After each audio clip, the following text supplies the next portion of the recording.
Olá, bem-vindos a mais uma Pílula do FIND, Grupo de Pesquisa em Financiarização e Desenvolvimento da Universidade Federal Fluminense. Meu nome é Daniel Henriques, sou economista e pesquisador do FIND. O entrevistado de hoje é o professor da Universidade Federal Fluminense, Fernando Matos, especialista em economia brasileira e em estudos sobre desigualdade.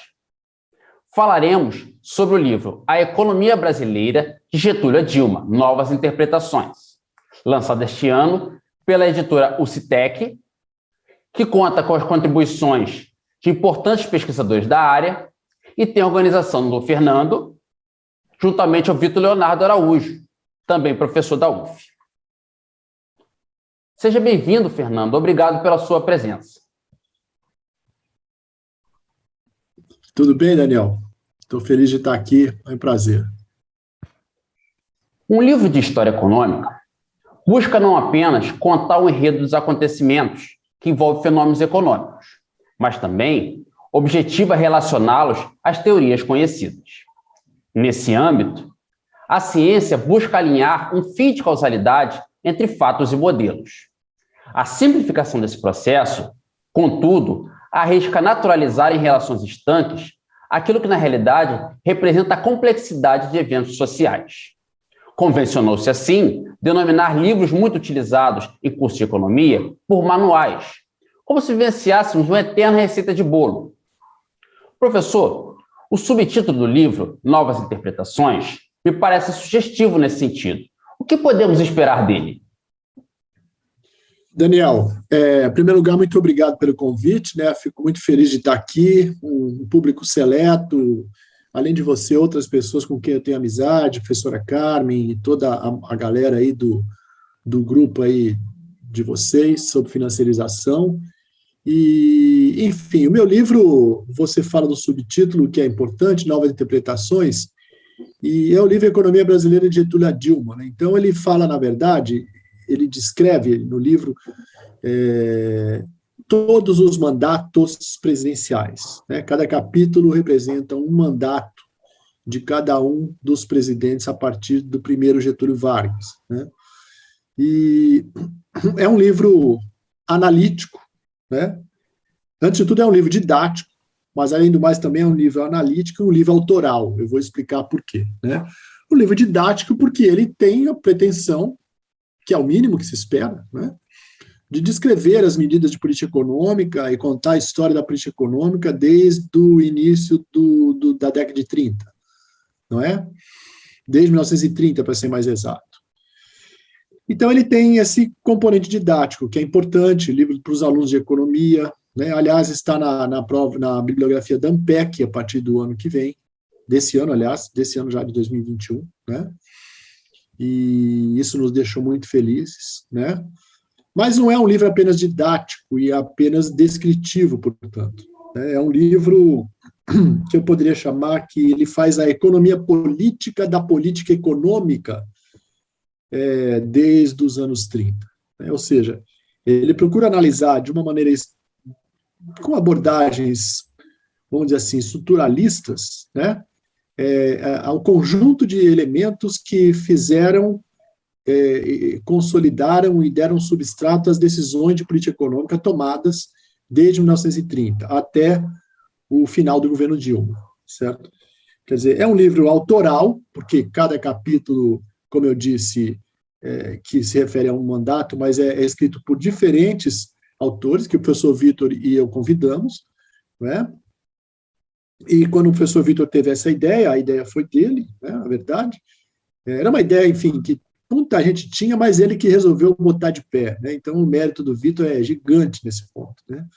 Porque nós, que somos professores de economia brasileira, estamos aí, eu estou há 30 anos dando aula dessa disciplina, de FEB também, e a gente sempre pensou, puxa, podia ter um livro para organizar e usar não exatamente como um manual, né? Ou, se você quisesse chamar de manual também, enfim, um livro que você pegasse o livro e falasse, olha, a bibliografia do curso é essa daqui, né? E finalmente o Vitor teve essa ideia, nos animou, me chamou para organizar junto com ele. Eu fiquei animado, gostei muito, já mandei o primeiro capítulo que é o capítulo, aliás, depois virou o segundo, tem um capítulo introdutório do professor Carlos Pinkusfeld, que fala de teorias do desenvolvimento, e o primeiro capítulo histórico é do Getúlio, o primeiro Getúlio, que fui eu que escrevi, e o Dutra, que fui eu que escrevi, daí em diante, várias autoras, pesquisadoras e pesquisadores, cada um com sua linha de pensamento, mas nós convidamos sempre autores da vertente, de diferentes vertentes dentro do que se convencionou chamado pensamento heterodoxo, né? Então, temos autores da economia francesa da regulação, da teoria francesa da regulação, temos autores marxistas de outros estratos também, temos autores kalekianos, raffianos, furtadianos, né? Quer dizer, os capítulos são autorais, mas todos têm uma interpretação em alguma linhagem do pensamento dito heterodoxo, né? Mas é mais do que isso, né? Quer dizer, a ideia não era somente escolher as pessoas de acordo com sua linha de pensamento, mas concitar essas pessoas a fazerem pesquisas inéditas para o livro.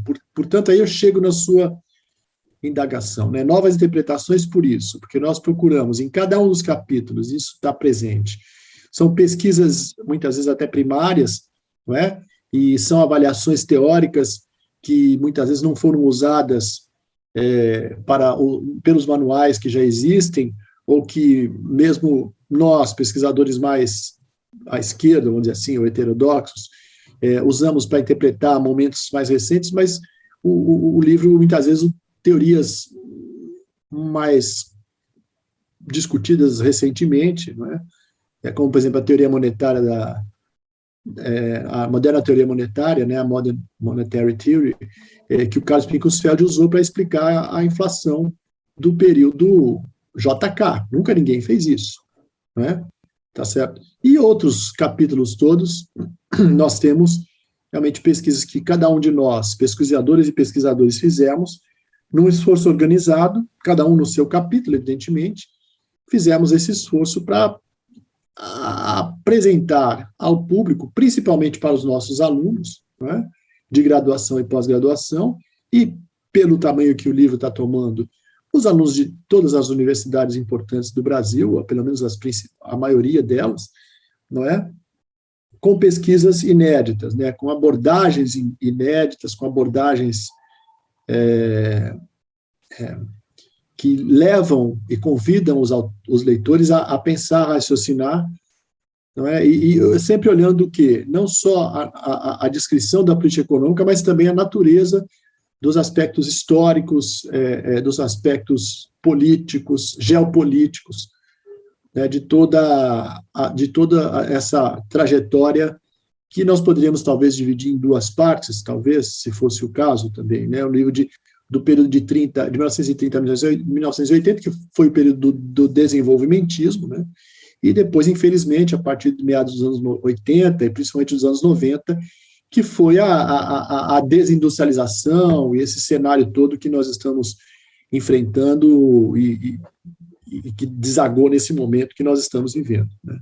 Então, o livro tem essa intenção e essa pretensão, e modéstia à parte, eu acho que já podemos considerar que foi bem sucedido nesse sentido.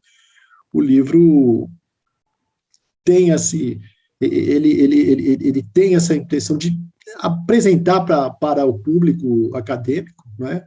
Essas abordagens inéditas e originais também, né? Quer dizer, não exatamente teorias inéditas, mas a aplicação delas a interpretar a história econômica do Brasil. Esse que é o ponto, tá certo? Quer dizer, e um esforço de ter uma unidade que é abordagens heterodoxas, né? E abordagens que levem em conta diversos aspectos, como eu disse, além dos fatores, por assim dizer, não é uma coisa que não existe, como o Furtado mencionou uma vez, mas, assim, por assim dizer, os fenômenos estritamente econômicos. Isso não existe, né? Os fenômenos econômicos têm componentes históricos, teóricos, às vezes até geográficos, né? Muitas vezes, geopolíticos, com certeza, né? Então, é um livro grande, né? Um livro eu tive até curiosidade ontem de pesar, ele pesa 800 gramas, né? É um livro pesado, é um livro grande, né?